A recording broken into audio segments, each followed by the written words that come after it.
Hello guys, what's up? This is ScherBR talking and welcome back to my channel. Today video we'll be doing a review of the new Christmas Global X styles. We have Sasha, Urpina, and Leonard. These characters come from SaGa Scarlet Grace and they are not bad. I have to say this from the start, but they do some stuff that other characters do. So it depends if you missed some styles in the past or not. But Urpina also brings something new and she's probably the best turn 1 fast attacker in the game right now. Let's start with Urpina since she's the first one in the banner. Okay, so Urpina has plenty of different styles, 4 SS's and 1A. Yes, well, the Christmas style is this one called I'm Ready. When you see here, you can already notice that she has a sun attribute as well. Yes, she's also a sun attacker. That's something strange, to be honest. And this one here is her UDX style that got a rerun recently. She's also very useful because of counter strategies. And I think that we need to discuss both since they are the most important things. The other two styles are platinum ones, so it's more for inheritances. And well, as you can see, she has 100% SDR, higher than her UDX version. Her endurance is very similar. Her dexterity is only 70%. That's kind of the minimum for current content. Her agility is way higher on 96%. This is also very interesting for some other strategies. Her intelligence is very low, will higher than the past one, and the love the same kinda, and charisma is a little higher. The charisma is also useful and we need to talk about this. So let's click here on I'm Ready Urpina. Well, I'm Ready Urpina has 2 arrows for STR and agility. As you can see, it's her master play. She needs to attack and attack fast. So fast that she got also on a fast attack. Okay, so for passives we have Energy Well. On the start of a round, it will recover her own HP by a large effect. That should be around 900 or a little more when fully maxed. And then her own BP by 1 point. So, first, start of a round. If you're using her on a boss fight, it means that the heal is wasted because you are healing before the enemy even attacks you and you only get 1 BP. So very bad for boss fights. But it's also good for wave clear. Why? Because in wave clear we can just get wave 2 with full HP if we lost HP on the first wave, and we get at least 2 more BP if we're clearing waves with 1 turn. Then the second passive is called Strengthen Bravery 2. On start of a battle, she gets plus 2 BP. That means that she starts essentially with 12. And if she is on full HP, she gets a damage increase by 15%. Well, it's interesting that we have this because of her skill number 3 that uses 12. Then the last passive is called Robust Tension, and damage increases at all times by 15% and increases further by 10% if you are on full HP. So what we are seeing here is a character that needs to stay on full HP, but at least has a way to reach full HP. In the very start of the game, there were passives that increase the damage on full HP, but the characters themselves could not return to full HP easily. Urpina is the evolution of this type of strategy, but this type of strategy is also not that good, to be honest. Because there are plenty of other characters that can get as much as damage passives without having to rely on this type of tricks. So as a recap, what we have here, we have 15% increase in damage at all times and 40% when on full HP. 40% equals the same damage passives we have with Global Final Emperor, and she is a replacement for him or also a best duel. We need to talk about this later. But it also really means that she's kind of restricted here. She needs to stay on full HP to get most of her damage passives. Without them, she just does not operate as well. Let's talk about her skills. The first one is called Sun Flash. This one is the same attack the Emperor has. It has deep power, and it's both Slash and Sun, an AoE attack. All of her attacks are AoEs. And it already clashes with many other attackers, we know. Leon also does Slash and Sun. We also have Fire and Press, but she operates a little different at least. We also clashes with Sun with Xeno. Xeno even uses only 3 BP and he does not need a gimmick to keep using. It also clashes with Matriarch. These are the most important characters that we got recently that will clash with the Sun element at least. Some will clash with both. Then we have the second attack called Mirage Blade Plus. Here on Global, Mirage Blade Plus has B power, in JP is only C, So it's better here, and she can use Mirage Blade Plus 2 times in a row. This is essentially good for events we have 2 waves, and you can just, instead of opening with a very powerful attack, you can share your damage between the 2 waves. Okay, so Mirage Blade Plus is nice. As for her third skill, we have Holy Shining Sword. It's a 12 BP attack that uses Slash and Sun. There is an A power, we don't know the modifier, but I do suspect that it should be high. Remember, GLEX Immediate has a very good attack with only A power as well. And it has fast property. So this one is one of the best fast attacks in the game right now. Because of double element coverage, this one clashes with plenty of other things. There's Noble Cross right now that you can use with the latest version of Xeno that deals very good damage. But well, you can use them together if you want, depending on the combination of your formation. You have him on a Dexterity slot, and she will be on your STR slot. But if you want to use more than those two, you have to change your alignment, because she uses STR. She competes with Emperor, she competes with Leon. So maybe she's better used with them in a Amazon Raid X formation sometimes, yes. It makes more sense. So a very powerful attack that she can use on turn 1, and then she just can keep cycling with Sun Flash, because she gets 1 more BP with every new wave, remember? But then you have to clear waves with only 1 turn, or else she will not have BP to use Sun Flash again. Remember, 4 BP. You only get 3 by a turn. You get 1 more every new wave, so she was designed to clear things fast and clear it with consistency. But you need a good squad to deal damage. Remember, in Zui Coliseum, it's easy to clear waves, so anyway, she will always have enough BP to use AoE. Another good thing is that she will always use AoE. All her attacks are AoE. Global X Emperor sometimes use his second skill that is single target instead, because depending on him skipping a turn or not, will allow him to store more BP, and this becomes a problem. So she's like the AoE version of Global X Emperor, and has an edge over him, yeah, but she needs to stay on full HP. So let's compare her to Leon and Emperor. Let's type Emperor here, so that we can compare them all. She has the same STR as Final Emperor. She has the same values for passives, 40%, but she needs to stay on full HP. But she has a very high agility, meaning that she will always attack before the enemies unless the enemy is a special enemy. And they also have passives that increases their BP, so that they can keep using some attacks. But in the case of Final Emperor, he will run out of BP after some turns for Sun Flash. If you are using him on Zui, for example, he may not have enough for a single wave after 3 turns. And they can be compared together, since he opens with a very powerful attack and then just keeps cycling with a cheap one. He does not have access to mid-power attack like Mirage Blade Plus, but he has access to Will Swing Plus that comes from Inheritance. This one here, that can be upgraded if you got his S style. And this is essentially stronger. It's not fast, but it's only Slash. And he can use this on turn 1. Something that we'll compare also to Leonard later.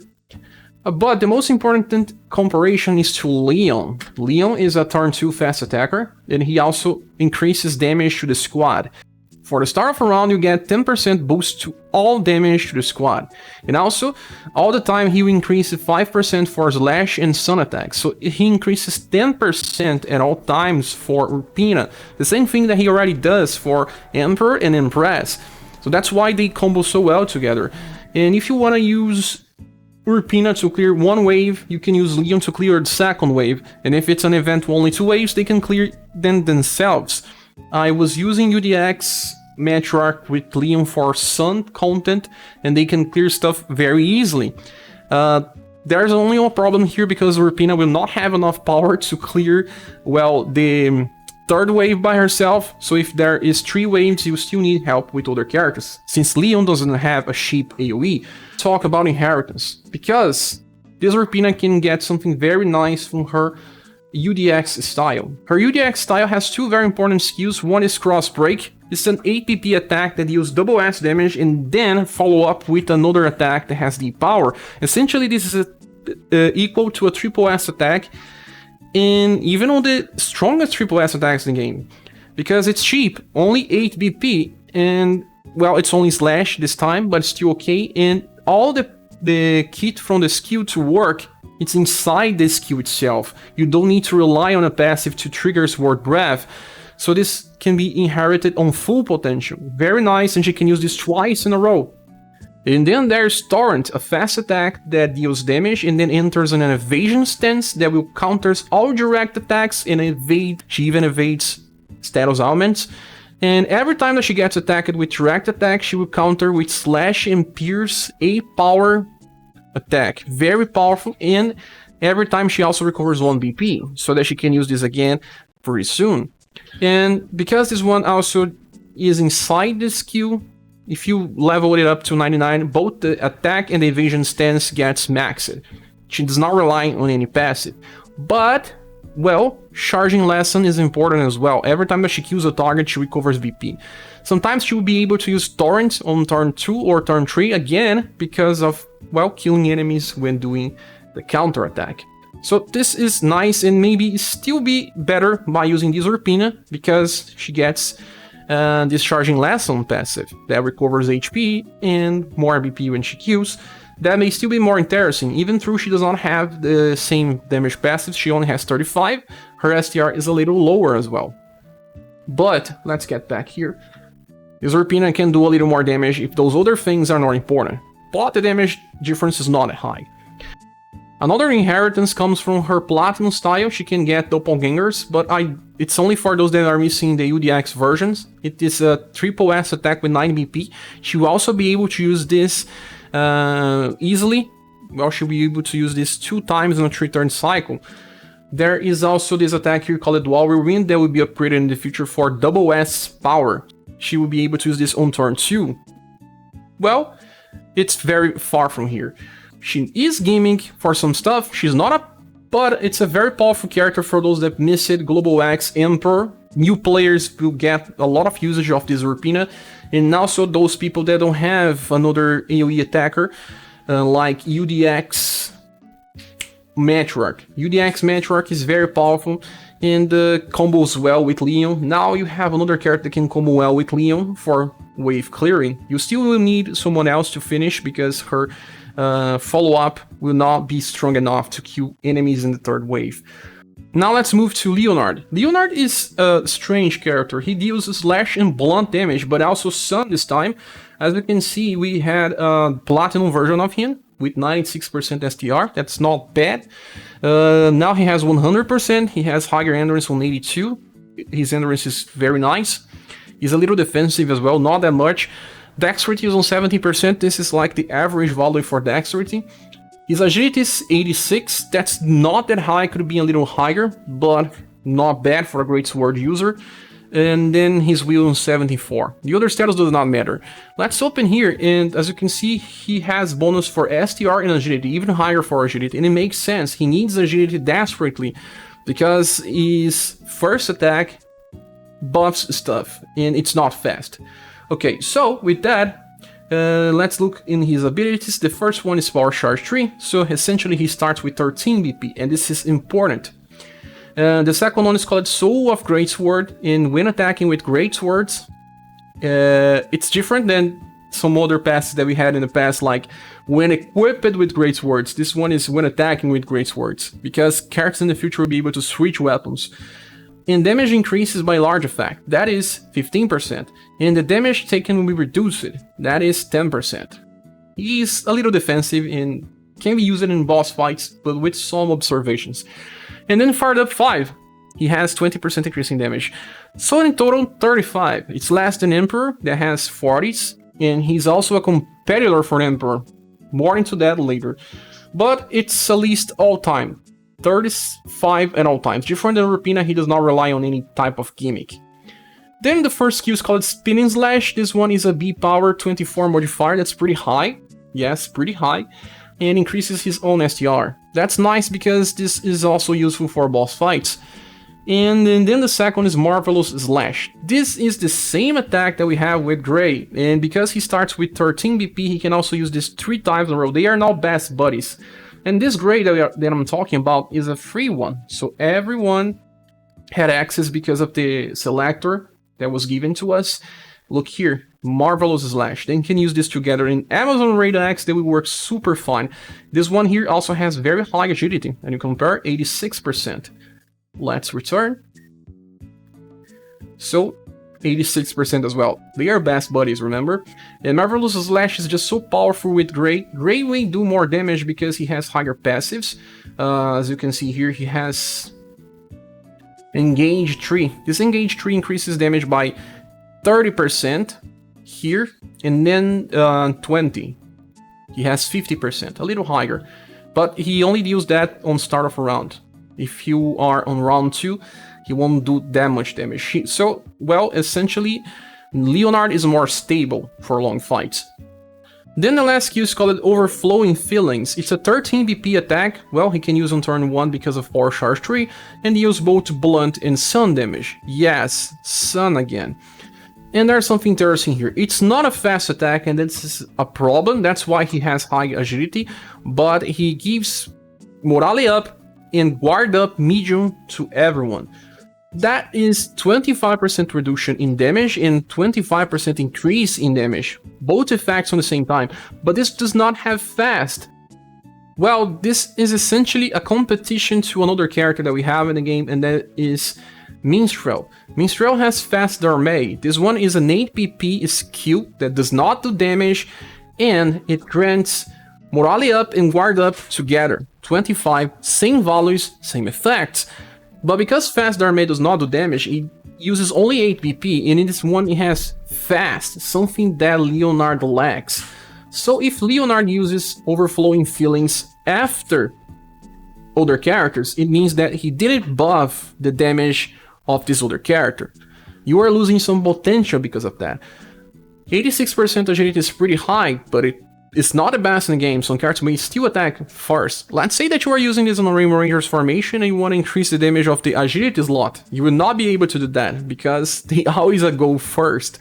But I do suspect this attack will have high priority to at least help him buff the squad. I don't know why they didn't give a fast property. I mean, probably because Urpina is already doing this and they didn't want them to clash.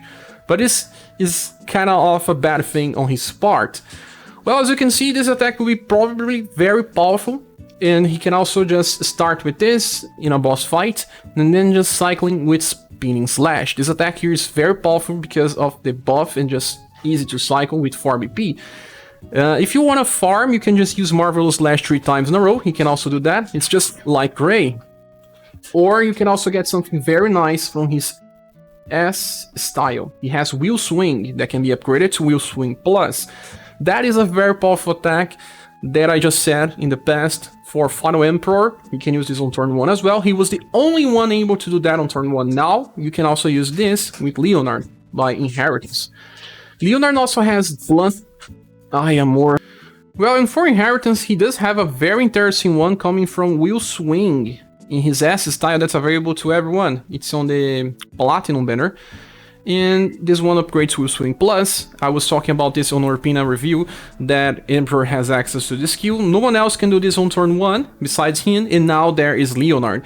This is very powerful. It's S power with 39 modifier. He does have high agility, so he is very strong on this. Gray can also inherit Wheel Swing Plus, but he can only attack on turn 2 because he only starts with 12. So Leonard has an edge on this, and this will be very strong in wave clearing.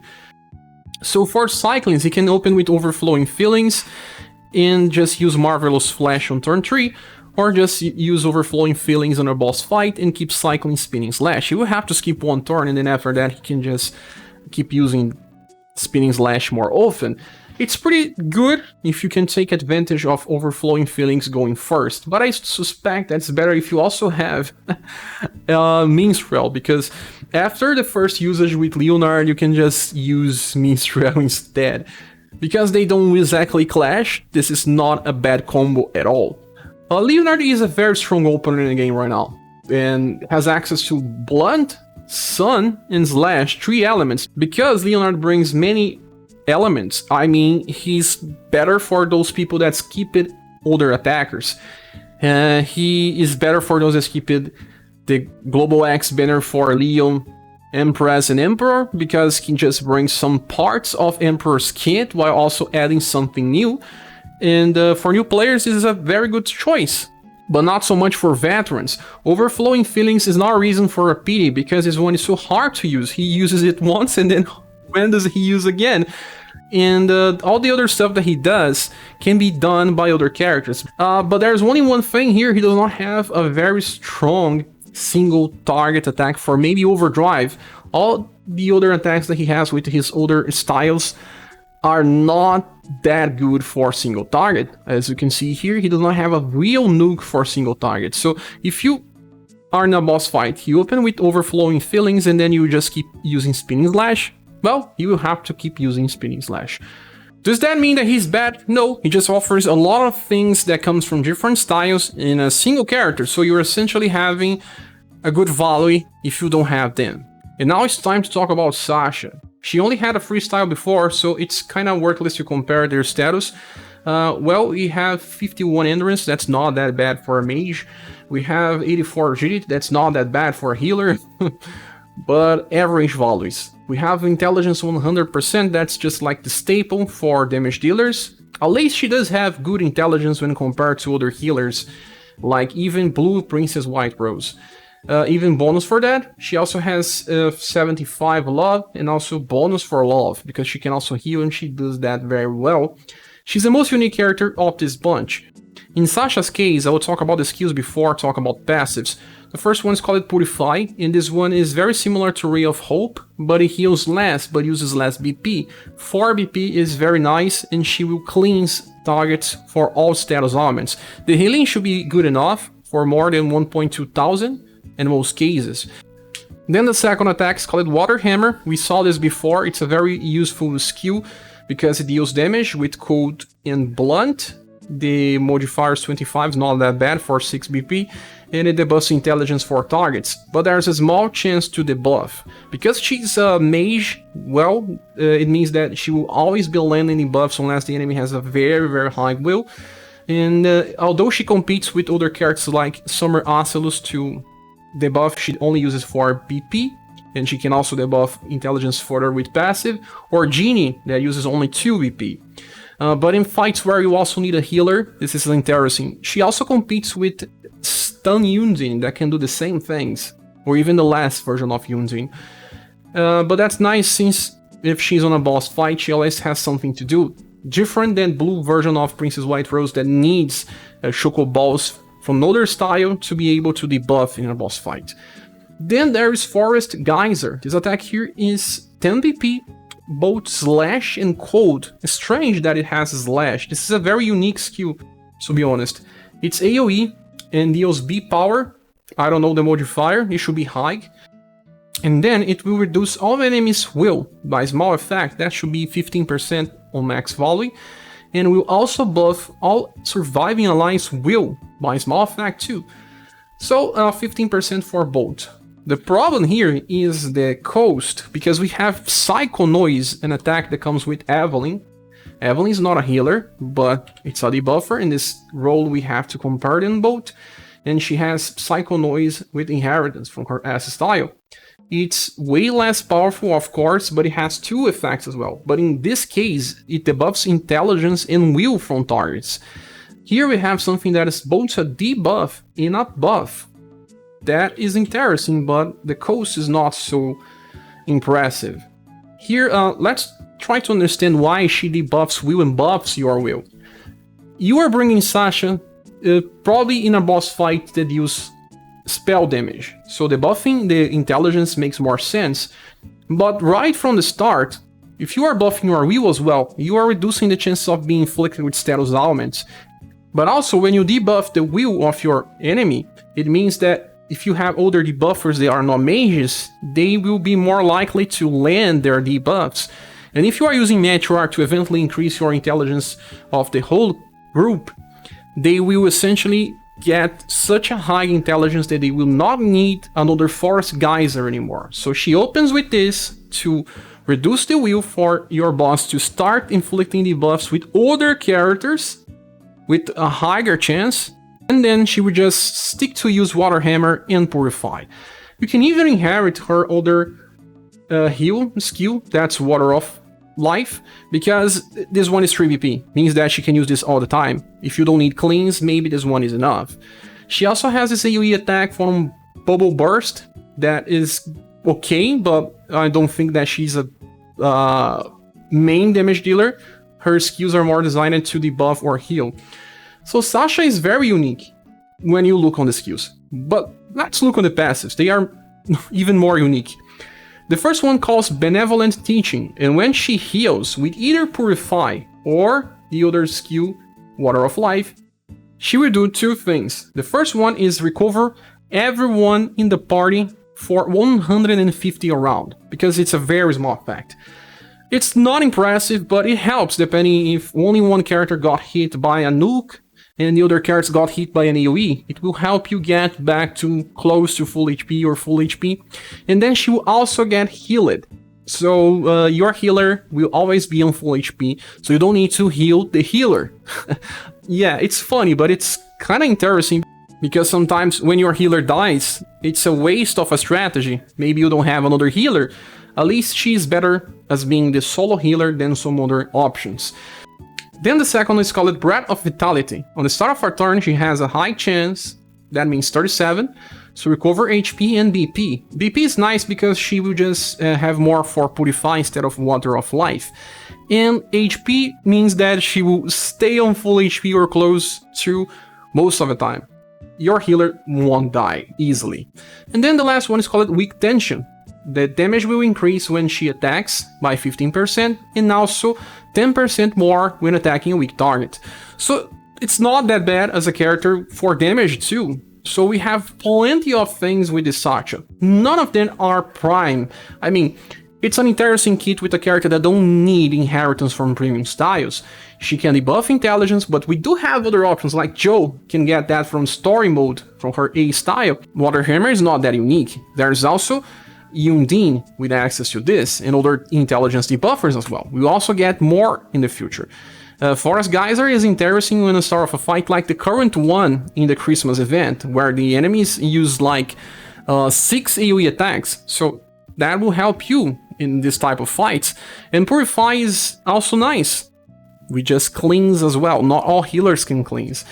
So Sasha is better than Blue Princess White Rose without inheritance. Choco Balls is still better than Water Hammer because it's 4 BP instead of 6, but she's not that bad as a damage dealer too. So that means that Sasha is not bad, but she's still not the prime healer that you may expect. She's competing with Halloween Princess White Rose, that still is the best one in the game so far, because she can buff Will all the time. That allows you to evade status augments and decrease spell damage right from the start. So in the end, Sasha offers more for those that skip it, Halloween Princess White Rose, and want a good mage. And she offers more than just Blue Princess White Rose without Choco Balls. But if you have Blue Princess White Rose with Choco Balls, you probably use her more than Sasha, and maybe Sasha in just very specific situations. And that means that Sasha is keepable for many people. But if you want a different healer in the party, this one is pretty different and can offer some edge in very specific situations. With that said, let's return to the banner image, and well, is this banner worth summoning for? I think that more for new players, because they would take more value because they skipped the royal banner. They would take more value if they don't have Princess White Rose with Choco Balls. And these characters can replace more than one style with their kit. Urpina is a meta character because of how she operates, and because of turn 1 fast attack. She's the best one of the bunch. Then Leonard is good because of having access to 3 very powerful turn 1 attacks for AoE, and also a 3-turn AoE cycle, but he does not offer single target nukes. He's a little limited on this, and we don't know if he'll get any other style because he right now we only have these. Sasha is a pretty unique healer that will help those that skip it Halloween Princess White Rose and didn't want to summon for Blue Princess Rose. She is very good for what she wants to do, but also kind of skippable. There are plenty of free gens coming up as well, but there are also 2 interesting New Year banners that will come on New Year's, and if you want to save gens, and you can skip this banner easily if you have the characters I'm mentioning here. If you have Halloween Princess White Rose, if you have Emperor, if you have Leon, you have plenty of things that you can use instead of these characters. They don't offer something new for now, or something totally desirable. And there's one thing that needs to be said, is just that this banner has only 3 limited styles, so you have 40% chance of getting an off banner. At least we have discounts with medals, so you don't need 45,000 to pity them, you need way less than that. And if I'm meant to give grades for these characters, I know that Urpina will be on the top of SS list, Leonard will be on the end of SS list, and Sasha will be more close to the top of the S list. But this is my opinion. How about yours? Please say here on the comment section. Will you summon for this one? I'm not so sure. I want Urpina, but I don't know if I can just summon for these other characters that just offer things that I already have. So, thanks so much for watching. Please subscribe if you haven't. I wish you all a good and happy Christmas you all deserve. Have fun with your family, with your loved ones. I hope to see you soon tomorrow on a live stream. I still don't know the time, but I will announce on my Discord server. And join there as well if you want. I hope to see you soon in the next video. Bye.